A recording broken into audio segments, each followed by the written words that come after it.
Good evening from the People's Republic of China. My name is Blake. I'm from the United States, and today I'm going to make a video discussing 5 pros and 5 cons to teaching English abroad. Let's just be honest, if you were to research teaching English abroad, you see many reels talking about how fun it is, and although it's fun, like any profession, there are cons. So let's get straight to it, starting with 5 pros. The first pro to teach English abroad is that it is very easy to find a job. Whether you are an outsider in your native country and you're looking to teach abroad and find a job, or whether you are already in the country looking for a new teaching position, whether you've been fired or whether you're just looking to sign a new contract with a new school. Normally, in the real world, outside of the ESL bubble, you have to fill out hundreds and hundreds of applications, and it's not even guaranteed that you'll get a response. When it comes to teaching English abroad, you can just message maybe 1, 2, or 3 recruiters. You'll get responses and you can find a job pretty quickly. Of course, you will not always easily find really good jobs that you want, the luxury jobs, jobs with high pay, the job that you want, but you can find a job. In the real world, if you get fired, it's not so easy to find a job. Even if you want to work at something like fast food, like retail, it can still be difficult. So that's the first pro of teaching English abroad. It is easy to find work as an English teacher. The second pro of teaching English abroad is that it is a very easy life. Now, I'm not here to undermine the profession. It can get pretty exhausting dealing with disruptive students, dealing with demanding parents. Perhaps you have a boss that is overbearing. But compared to reality outside of our bubble, life is pretty easy. Not everyone has free housing. Not everyone has rent covered. Not everyone can just get an apartment without putting any money down. Do you want your own housing? Well, guess what? Your employer will give you a stipend to pay for your rent. So life is pretty easy for us English teachers. For most people, they have to pay their rent, and when it comes to inflation around the world being so out of control, many people are struggling to afford basic necessities like rent, like paying their mortgage, like paying deposits, even paying for groceries. That is a struggle for many people around the world. So think about it. As an English teacher, your rent is covered, your housing is covered, you don't have to buy a car. So you are free to just live life. You can save money, you can travel easily, you can buy groceries easily. It's an easy life compared to people around the world. And obviously, many jobs have you work long hours, but compared to other people, that's nothing. The third pro of teaching English abroad is that it is the perfect bridge job. Many people who go abroad to teach English have no teaching experience in their home country. And perhaps you're stuck in life. Maybe you had a hard time finding a good job in your home country. Maybe you're just tired of the corporate grind. Maybe you're just fresh out of college and don't know what you want to do with your life, so you go abroad to teach English. Regardless of the reason you're going, it is the perfect bridge job. It is not the kind of job where it demands you to figure your life out quickly. Every year you can extend your visa, pay the fee to immigration, extend your visa. You can take as much time as you want to figure life out. There is not a rush to go back home to your home country and do something else. You can just take as much time as you want, figure things out, see what you want to do with your life, and you could just teach while you're figuring life out. For example, I've been teaching for almost 7 years, and it took me about 5.5, 6 years to figure out what I want to do with my life, and now I'm making steps to try to make that happen. The fourth pro of teaching English abroad is that you can save real money. Now, on paper, your salary may not be much. You can make anywhere from like $2,000 a month, $3,000 a month, $4,000 a month, or even $5,000 a month if you're going to work in the Middle East. So on paper, your salary doesn't look like much. But like I said, your housing is covered. You don't have to pay rent. If you get your own housing, you get a stipend, and you pay the difference if your rent goes over the stipend. Like I said, you don't have to have all these responsibilities that any person outside of this bubble has to have. Imagine in your home country, like I was doing several years ago, working full time, having to donate plasma just to pay my car insurance, just to afford basic bills like gas.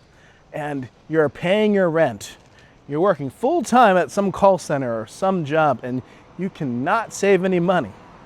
You may have to work a second job just to pay your child's tuition or just to pay your car note. And it's hard to save, but overseas, teaching English abroad, you don't have to work a second job. You don't have to struggle. You can truly save a lot of money teaching English abroad. Do you want to buy a house later? Okay, save up for a down payment. Do you want to invest money and start a business later? Okay, save your money and you could invest in the business later. Do you just want to save for the purpose of saving? You're free to do that. You get my point. You can get rich, teach English abroad, and make your bank account nice and big.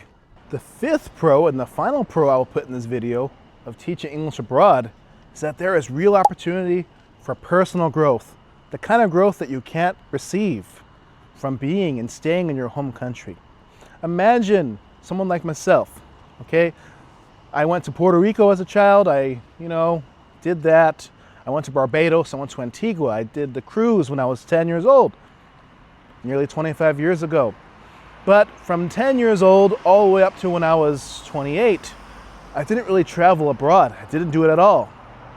I didn't have any knowledge of the outside world other than what the news said, okay? I went to South Korea in 2019 to teach English, and since that time, I've been to Malaysia, Japan, the Philippines, I've been to Thailand, Kazakhstan, Georgia, China, and Russia. Like I said, teaching in Korea and now in China. All of this traveling has unlocked just an open mind. I'm more open-minded now than, as I humbly say, than the average American. Most Americans don't really go abroad. If they do, they're going to other Western countries. They're going to nearby places like Mexico or the Bahamas. Living abroad, when it comes to traveling, gives you an open mind, but not just traveling, working in a foreign culture, dealing with a boss that is not from the same culture as you come from, dealing with people and learning how to do things their way, learning how to adapt, learning how to adjust your mindset a little bit. Whether you teach English abroad for 1 year, 2 years, or many more years, it will benefit you for the rest of your life. When you go back to your country, these experiences will shape and mold your mindset. I forgot to mention, imagine constantly dealing with language barriers every day. Going through that for several years will give you a confidence and boldness you could take with you in life. If you can survive several years of constant language barriers, constantly going to the supermarket, the hospital, any place, and not understanding what's being said to you, even something as simple as ordering food. If you can go through these things, it'll give you a confidence that will be hard to be manifested without this experience. So I have given you 5 pros. As rewarding of an experience teaching English can be, going overseas to work can be, of course, with anything in life, there are going to be challenges, inconveniences, things you don't like. There are some cons. I don't want to be like your Instagram influencer who makes this life out to be, this expat life out to be some magical, perfect adventure. It's not. So now let's get into 5 cons of teaching English abroad. The first con of teaching English abroad is that you can very easily feel stuck. Imagine you are 27, 29, you're in your late 20s, 28 when I started, okay? Imagine you're in your late 20s, even your early 20s, but that's not the point. Just imagine you go abroad to teach English. And in the beginning, you're like amazed by it. You get the free housing, you're traveling a lot, you're eating delicious food, you are saving money, and you enjoy what you do. Perhaps you really like your students. And then you resign at your school, or perhaps you go to another school, or you go to another country to teach English abroad. And you keep doing the same thing for years and years. And before you know it, you are in your mid-30s, late 20s, late 30s, doesn't matter. Enough time has passed by, it goes by quickly, and now you realize, wow, I'm doing the same thing. And perhaps, like many people, you don't love teaching. but you keep doing it because it's all you've been knowing. It's all you've been doing for many years. You can feel stuck. And that's a trap you could easily get caught in. Now, I'm about to be 35 in less than 2 weeks. Am I stuck? It's debatable. I am very recently, I've been thinking about my future a lot. I'm a father now. I have a son that's a year old. I'm married for a little over 2 years now, and that's made me wake up to my responsibilities, things I need to do in life. So now I'm starting to think about the future more and trying to plan things and plan A, plan B, blah, blah, blah. But you get the point. Maybe I'm stuck according to your opinion, but the point I'm making is it's easy to feel stuck. You're doing the same thing for years and years. You get very comfortable doing it, and that comfort can actually be used against you, because now it's like, what are you going to do now? Am I going to go back home and do this? What will I do? Do not fall into this trap. If you go abroad to teach English knowing that you're not going to do it forever, knowing that teaching is something you probably won't do for the rest of your life, then please go into it with a plan. And don't just do it for years and years and years not having a plan, especially if you're not really passionate about teaching, because you'll get burnt out quickly, and burnout in your case may not equal results or a new direction. You can feel stuck doing it. The second con of teaching English abroad is that, unfortunately, many people are going to look down on you and see you as a loser who can't find a job in your own country if you are an English teacher. So I've been teaching English in Asia, between South Korea and China, okay? And teachers get respect in these countries. If you are a Chinese teacher in China, you get respect. If you are a Korean teacher in Korea, you get respect. You get what I'm saying. But the ironic thing is that I am a teacher. I'm also helping students. I've helped kindergartners learn how to read and do phonics. I have helped elementary school students learn to write. I've helped middle school students prepare for big exams for their future by doing a lot of listening classes. I help Chinese high school students currently. We also bring value, but unfortunately, people think of us as losers. We can't find jobs in our own countries. Now, in the past, while I was in Korea, there was a guy I met at the gym, and I thought he was my friend, but as time went on, he was very toxic, and he would always berate me for, oh, why don't you go back to America and find a job in your home country?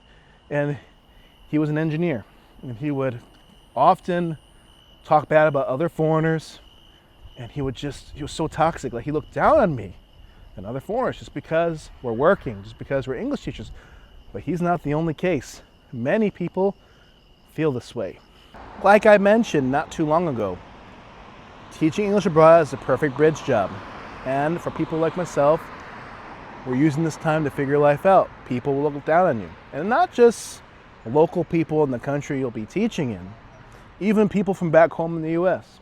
Some people are like, when will you come back? I've a couple times been told, get a real job. Obviously, they don't pay my bills. They don't do anything for me. I'm responsible for my own life. I'm responsible for my family. But it can get to you. You see this? I live in a developing area, not too far from Shanghai, about 2 hours by car, about an hour by train, and it's a developing area. There's always a lot of construction around here. The third con of teaching English abroad is that it can be pretty isolating at times. Isolation. Now, I have made videos on this channel about ways of how you can maximize your time abroad. And not just my videos. You can find any YouTuber giving advice about anything, giving good advice. But the reality about life is that life doesn't care about what you do. No matter how hard you are working to make your life better, perhaps no matter how hard you plan, how meticulous you may be, the reality is life can still be difficult at times. And you could have a hard time making friends, okay? And even if you do make good friends, people leave, okay? They go back to their native countries. A lot of people fall into the trap of making friends with coworkers. And these people just want to drink, and they just want to go to clubs, and they just want to party and hook up with other people. And this can be draining for you if you want something more meaningful with your relationships. So that is challenging at times. Someone like myself who lives in a semi-rural area, suburban area, I mean, the foreigners I've met here, for whatever reason, the relationships did not go beyond just casual hangout sometimes. And that's the reality of being an expat. Now I'm married and I got my own family here, my son, but that helps me cope with it. But you get what I'm saying. Even when it comes to making friends with local people, you may be thinking they want to be friends with you, but you quickly realize that the majority of people, native people who want to be friends with you, just want to improve their English or practice their English. A lot of the people don't really want sincere relationships with you. Even if they do, there are cultural barriers almost every time, and it makes it hard to be close with this person. One misunderstanding, a real case I went through. I was good friends with this person. He's from Korea, Korean guy. We went on trips together. We would talk about life. But there was one misunderstanding, and in my mind, it wasn't a big deal. I tried talking it out with him. He said everything was okay. And then before you know it, he blocks me. So it can be pretty isolating. It can be hard being friends with native people. Even when it comes to dating, it's not so easy dating in a foreign country. Even if you two genuinely like each other, perhaps you're falling in love, there are cultural differences. That could be difficult. Perhaps his or her family won't like you because you're a foreigner. Perhaps you like this person and you want a future with this person, but they may not want a future with you because of the cultural differences. You may not necessarily be a bad person, but they don't accept the differences. And many people will just see you as an exotic foreigner that they just want to have sex with. And you're the exotic guy, but you're not really a human. You get what I'm saying? So although you can find people to marry, like I did, I met my wife in South Korea. We were both foreigners there. She's from Russia. You know, before I met her, dating was not easy. And throughout my time in Korea, it was challenging when it came to friends. Yes, I made friends, but don't expect it to be easy. It can be isolating. The fourth con, and this is a big one, the fourth con is that you will truly never be accepted 100% by the country that you're living in. Even if you want to stay in the country and renew your visa, you have to just pay money to immigration every year. You'll always be a guest. You may be thinking to yourself, it's not a big deal. Well, some people, I've met people in Korea, and even some people here who want long-term residency. Now, obviously, every country is different when it comes to the requirements.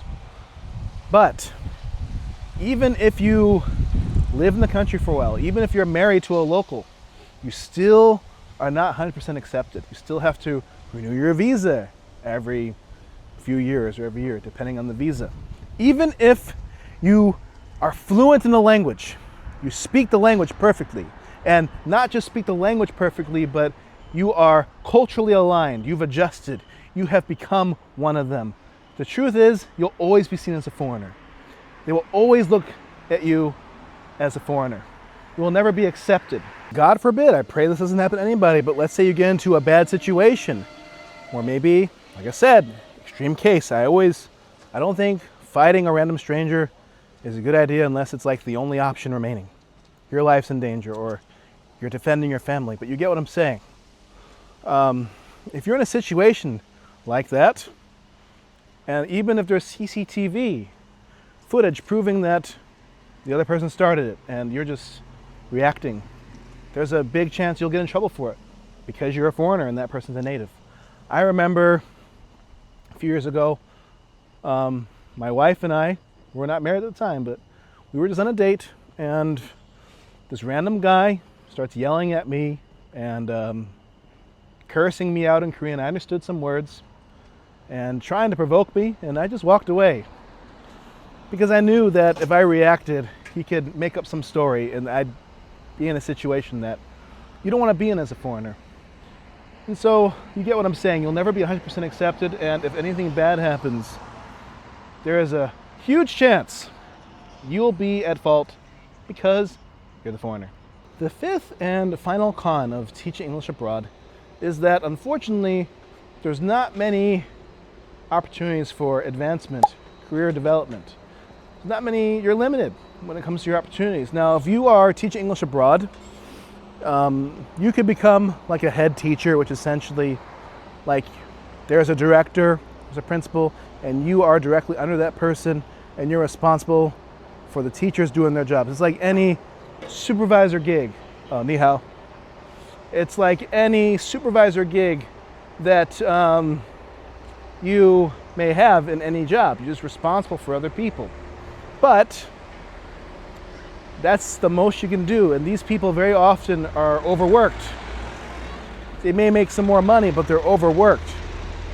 Ni hao. Ni hao. And perhaps you want to work in an international school, you get a teaching license or get the right certifications, you can work at an international school, you can make some more money. Perhaps you could work at university. But you get what I'm saying, you're very limited. Perhaps you could start your own school, your own Hagwon or language center. If you're really passionate about it, you can start a business, but outside of that, I keep saying there's not much opportunity for growth. Now, when you go back to your home country, unfortunately, if you want to get a job, many employers, many schools will not see your teaching abroad experience as valid, especially if you want to keep teaching.